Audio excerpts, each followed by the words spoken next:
Hey everybody and welcome back. Now today we're taking a look at the GVM SD300B AIO, and I've been testing it out over the past few days just to see how it actually performs, and I'll be honest, I expected it to be powerful, but not to this level. I ended up shooting product photos at around 0.1 to 0.5% brightness just to keep things under control, and yeah, that tells you pretty quickly what kind of light we're dealing with here. So I figured we'd go through it properly, talk about what stood out to me, a few things I think could be improved, and just my overall experience using it. Starting off with the first impressions, when I opened everything up, it immediately felt like a quality kit. The softbox, the lantern softbox, the mounts, everything felt solid and well put together. Nothing felt cheap, nothing felt rushed. It all felt like it was made with some intention and love behind it. The softbox itself is actually really well designed. It pops open in seconds with a quick release mechanism, so you're not sitting there fighting rods or wasting time setting things up. You just open it, you lock it in, and you're ready to shoot. It's also built solid. You've got strong internal structure that holds its shape properly, and the depth gives you a nice balance between soft light and a bit of fall off when you need it. So you can still control direction instead of everything just going flat. And if you want even more control, you can throw on the grid and tighten things up, which is great when you're trying to shape the light a bit more precisely. Now the lantern softbox is just as nice. It opens up just as quickly and it spreads light in a full 270 degrees, so it fills the space really evenly. It's one of those setups where you can light a whole scene with a single source and it just looks clean and great. And what I really like is that you still get control.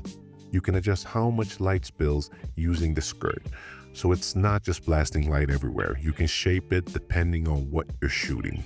Now both of them feel durable, easy to pack down, and quick to set up, which honestly makes a bigger difference than you think when you're actually working. And picking up the light itself, it's got some weight to it. It's definitely on the heavier side in my opinion, but not really in a bad way. It feels more like, this is a proper piece of gear, like something that's built to last. And taking a deeper look at it, the weight probably comes from the amount of cooling packed into it, considering how much power this thing is putting out. Even the cable stood out to me, and I know that sounds like a small detail, but when you hold it, it just feels really solid and well made. It's not flimsy, it's not cheap. It feels like it was built with purpose and high quality. This cable for sure stood out to me. And one thing I really like about this light is that the power supply is built directly into the unit. So you don't have to deal with a separate brick hanging off your setup somewhere. You just plug it in and you're good to go, which makes everything feel a lot cleaner and easier to manage. And the cone reflector that comes with it also does a really good job. The interior design isn't just there for looks, it's actually shaping how the light is being pushed forward. When you look inside it, especially if you shine another light into it, you can really see how reflective and directional it is. It's not just scattering light everywhere, it's guiding it forward in a much more controlled way. And that's something you can actually see in the results. The spread feels even but still focused, instead of just flooding the scene. With this light, you've also got full control over the color temperature, from 2700 Kelvin up to 6800 Kelvin, and the transition between those values is very smooth. No weird jumps or inconsistencies. Now, when it came to actually using the light, I didn't just want to talk about it.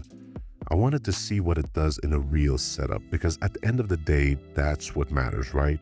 So I used it for some product photography, a proper use case where lighting actually makes or breaks the shot. And this is where things got interesting. Because the light is so strong, I ended up shooting between 0.1 and 0.5% brightness.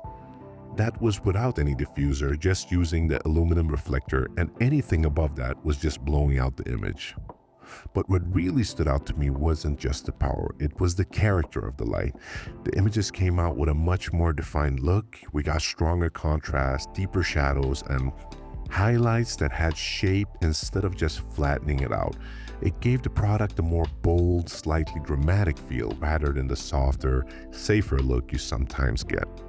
On the back, you got a color display where you can adjust brightness, Kelvin, and also things like fan modes. You got options like smart, high, and silent mode, and I've been using it mostly in smart mode, and honestly, it's been working really well. It starts fairly quiet, and I haven't had any issues with noise so far. And using it over time, a couple of things stood out. The app itself is actually very easy to set up and connects pretty quickly. Once you're in and adjusting the light itself, it's noticeably faster compared to using the dial on the unit, especially for brightness. Having a slider makes a big difference since the knob can feel a bit slow when you're trying to move quickly. But for me personally, it's not really about relying on an app. I tend to prefer a more hands-on workflow where everything is quick, simple, and directly controlled on the light itself. I don't like having to reach for my phone and depend on another device just to adjust my setup. So while the app is genuinely useful, especially for speed, I'd much rather see that same responsiveness built into the light itself. If the brightness control was faster and more efficient on the unit, the GVM SD300B AIO would be right up there as one of the strongest lights in its class, hands down.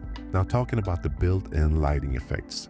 They are a bit mixed. Some of them are usable, others feel a bit underwhelming, but personally, they're not something I'd rely on. But depending on the situation, I guess they could be useful. Another small detail that I actually liked is that the light comes with a certified inspection document. It's stamped and date, and it's showing it's been quality checked before shipping. It's a small thing, but it does add a bit more confidence in the overall build and quality control, and I personally appreciate it a lot. Now, in terms of things I'd like to see improved, there are two main ones. The first is the weight. This is not something you're going to be moving around all the time. Personally, I prefer lighter gear just because it makes it quicker to reposition, easier to adjust, and overall faster to work with when you're changing setups a lot. This is definitely more suited for a studio or a fixed setup. But at the same time, that weight does tell you something. There's some serious cooling going on inside, and with this level of output, that just makes sense. And the second one is the brightness knob. If you're using the physical controls on this light itself, going from 0 to 100 means you're standing there turning it for a while, and it just feels too slow. This is honestly the weakest part of the light. It's not just a small annoyance, it actually affects how quickly you can work when you're trying to dial things in. But now, as I mentioned before, if you're using the app, this really isn't an issue. The slider is much faster and it makes brightness changes way easier. But for the way I like to work, more hands-on, directly on the light, quick and simple, this is still the part that stands out the most. So if you need to get to a certain level fast using the dials on the unit, it just takes longer than it should. Now, to be fair, if you're making very fine adjustments, that slower control can help you, but realistically, most of the time you just want to get close quickly, and it doesn't really do that well, especially considering the Kelvin adjustment is already much faster and is clearly something that could be improved. Another small thing I thought about after using it is storage. For a light of this size and quality, it would have been nice to have some kind of dedicated case included. Right now, it just goes back into the original box, and that doesn't feel like the best long-term solution. For me, it's not a big issue since I have a rolling case, but it's definitely something that would add value. And one last thing, the Bowens mount does get pretty hot after using the light for a while, but that's completely normal for lights like this. But just something to keep in mind so you don't go grabbing it right away after use. Another important thing to mention here is you got flicker-free illumination with up to 221,950 lux, which basically means you're getting clean footage while still having a huge amount of output to work with. Color accuracy is also strong here with CRI 97+ and TLCI 97+, so colors look natural and skin tones come through the way they should. And so what does GVM offer around this light? Well, you got flexible payment options so you can pick whatever works for you. And there's also a 2-year warranty included, which is always nice to have for something like this. And you also have a 30-day return window as well. If it doesn't fit your setup, you're not stuck with it. And when it comes to shipping, it's pretty straightforward. It arrives in about 5 to 10 days with tracking. So overall, this is a very powerful and well-built light.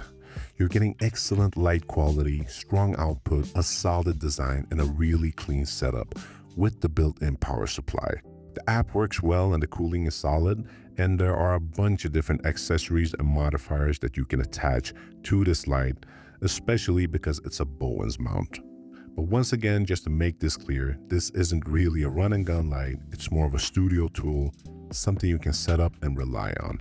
But in that environment, it performs really well.